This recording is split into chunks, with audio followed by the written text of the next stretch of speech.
All right, we're back on the toilet. I'm missing some toilet paper, but that's okay. I feel like I get some views whenever I talk on the toilet. Anyways, I'm going to address the atheists on the left.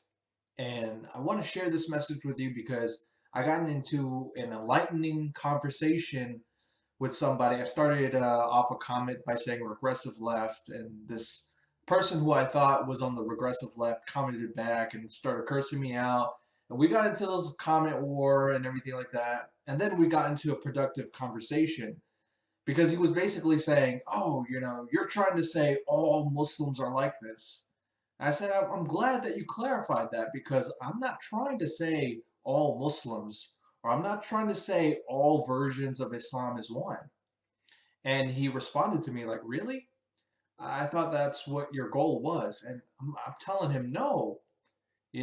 I think people, what they don't understand when they're atheists and they tend to be on the left, they think that when we criticize Islam, that we're just generalizing. And that's not true. We're not generalizing everybody.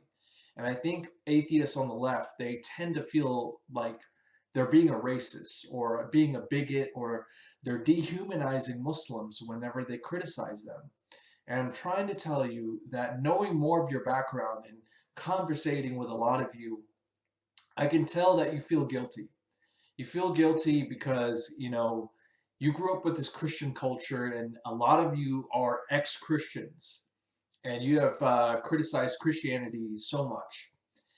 And I think that you don't want to criticize Islam because, you just feel like you don't know it well enough and you feel like it would be a little bit of bigoted, if I might say so. It might be a little bigoted if you criticize him. But what I'm trying to tell you as an ex-Muslim, and many ex-Muslims agree with me, many ex-Muslim atheists agree with me, it's okay. Go ahead.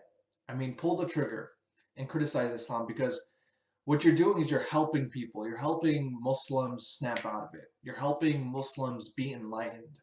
You're helping challenge their beliefs because Muslims, they're not used to having their beliefs challenged. They're not at all.